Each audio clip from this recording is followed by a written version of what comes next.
Bonjour et bienvenue dans cette vidéo des cours de Wicca. Donc nous sommes à la leçon 3. Ceci c'est un postface pour expliquer la technique de création du monogramme, parce que c'est une technique que vous allez en avoir besoin énormément, surtout lorsque vous allez graver votre nom de sorcière. À travers les vidéos, je parlais souvent de graver le nom de sorcière. Il y a deux choix qui s'offrent à vous. Soit le graver en zebant de façon traditionnelle, donc tout le nom entier lettre par lettre, soit en utilisant le monogramme. Le monogramme permet aussi d'être utilisé en signature lorsque vous signez des documents. Donc je vais vous expliquer cette technique en détail. Donc cette technique est énormément utilisée et très pratique. En fait, elle est utilisée essentiellement pour réaliser les sceaux magiques, les talismans, des gris-gris en fait pour porter et pour donner l'énergie. C'est en fait, elle se crée par la superposition de plusieurs runes.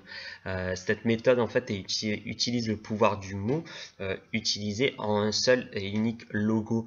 Par exemple, prenons un prénom, il dégage une énergie. En réduisant en fait toutes ces lettres en runes, puisque les runes dégagent une énergie aussi, en un seul logo, on utilise ce logo plus petit, donc plus facile à graver ou à transposer sur des talismans pour symboliser l'énergie de cette personne. Donc cette méthode permet d'utiliser le pouvoir de différentes runes pour le sort ou bien pour créer un symbole, un logo personnel lorsqu'on utilise celui-ci pour réduire un prénom. Donc là, je vais vous montrer un exemple sur le prénom Diana. En réduisant en fait tout cela, les runes en une seule, on crée ce qu'on appelle un monogramme ou on l'appelle aussi super rune. Pardon. Donc c'est en fait la contraction de toutes les lettres en un seul symbole, donc on l'appelle monogramme ou super rune. Donc là, vous avez devant vous donc le prénom Diana, D-I-A-N-A, traduit en runes. Là, cette fois-ci, c'est Siax Wicca, donc les runes anglo-saxonnes. Donc vous avez le prénom Diana en runes. Donc nous allons, vous voyez dans cette image que les runes se sont superposées. La première rune, donc la lettre D, contient déjà la seconde rune, la lettre I, puisqu'on le voit qu'elle est bien présente dans la barre. Donc, on n'ajoute pas la lettre I. Ensuite, on ajoute la troisième lettre, le A. Donc, le A, c'est une forme de F avec la barre vers le haut. Donc, on l'ajoute à la rune initiale et donc ce qui donne cette double rune assez présente. Après, on ajoute la quatrième rune, la lettre N. Donc, on l'ajoute sur la droite cette fois-ci, donc ce qui donne petite barre oblique qui tombe sur le côté. Et la cinquième rune, vu que c'est la même que la troisième rune, on n'a pas besoin de l'ajouter.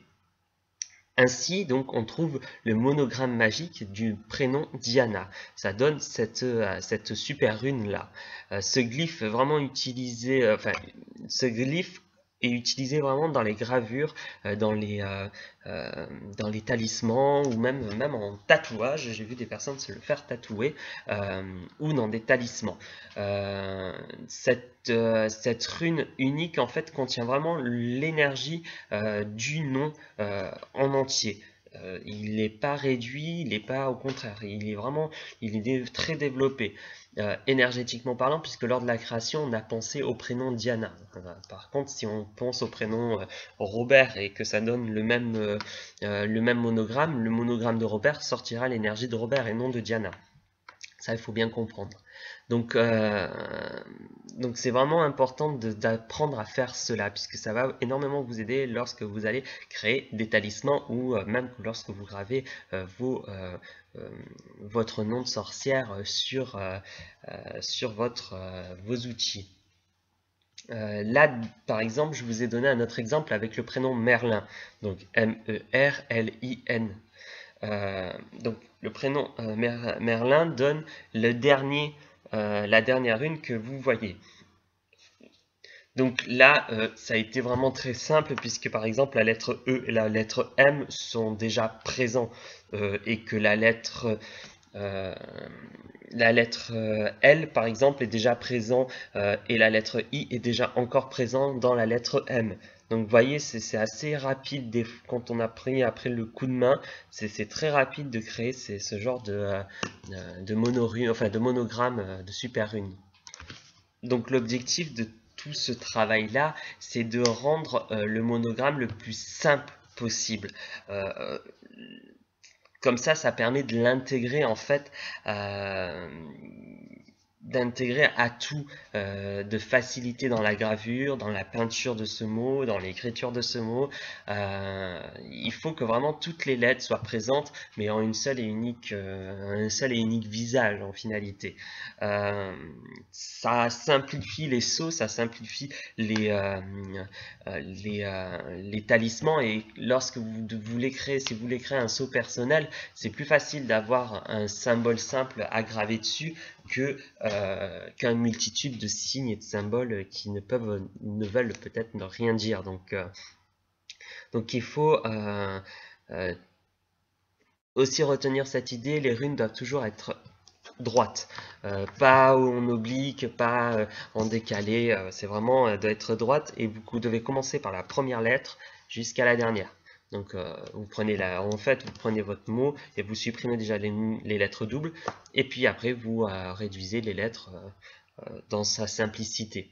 Vous pouvez faire ça avec les runes Futark, vous pouvez faire ça avec les Ogam, vous pouvez faire ça, c'est un peu plus complexe avec le Zeban, mais c'est possible aussi, c'est assez joli. On le voit dans l'art arabe, ils font la même chose avec leur écriture, c'est assez magnifique des fois comme travail. C'est pareil, c'est le même principe, il faut réduire, et si vous devez peindre ça, ne pas hésiter à l'embellir, mais pour graver par exemple, si vous devez graver, il faut mieux conserver des runes, puisque c'est plus facile à graver que le Zeban qui est en fait vague. Après, avec les Dremel actuellement, c'est beaucoup plus facile de graver des vagues et autres, enfin des rondes et des déliés si vous voulez. Donc ça sera plus facile pour vous. C'est une technique qui permet vraiment de faciliter le fait de graver votre nom sur vos outils. C'est aussi un gain de place qu'il faut avouer, c'est un gain de place au niveau quand on a des petits outils. Et en plus, ça conserve l'énergie du mot. Donc vous pouvez utiliser le monogramme donc pour votre nom et prénom de sorcière. Vous pouvez le faire pour les noms et prénoms de sorcière de quelqu'un d'autre. Par exemple, vous devez jeter un sort de guérison. Vous faites le monogramme du prénom, du nom et du nom de famille de la personne que vous gravez sur une bougie par exemple. Et donc la bougie sera chargée par l'énergie de la personne. Et je connais des personnes qui se sont fait tatouer leur monogramme en tant que signe d'initiation. Donc le monogramme étant personnel, il faut vraiment prendre du temps pour lui, et vous pouvez utiliser vraiment cette énergie pour vos sorts et envoûtements, pour tout ce que en fait, vous faites en magie, quoi. Donc voilà, vous avez la technique donc de la création des monogrammes, donc je vous laisse travailler là-dessus. Moi j'ai commencé à l'époque, quand on m'a appris, j'avais commencé par mon prénom, Benjamin, et puis en fait je suis devenu accro. J'aime bien quand je fais un sort par exemple de créer le monogramme du prénom de la personne, c'est plus pratique aussi quand par exemple pour l'envoûtement je dois allumer une bougie de telle ou telle couleur pour tel ou tel sort, pour telle ou telle personne, je grave les monogrammes de la personne sur la bougie.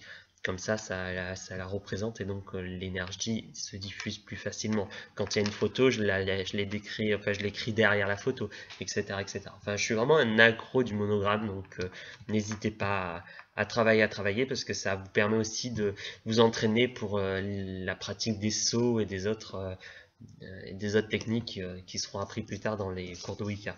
Donc je vous souhaite une bonne journée ou une bonne soirée selon au moment où vous regardez cette vidéo, et n'hésitez pas à commenter, c'est important.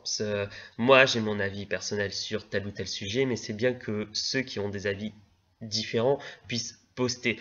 Je suis dans l'échange, mais l'échange avec respect, et ça c'est important pour moi. Donc si vous avez des idées différentes, si vous pensez différemment par rapport à tel ou tel sujet, n'hésitez pas à commenter et à en parler. Au contraire, j'aime bien apprendre des autres, parce que par exemple pour l'histoire des noms, certains considèrent que non, c'est à l'initiateur de donner un nom magique, bah, allez-y, ou là par rapport au monogramme en disant non, tu dénatures l'énergie même du prénom.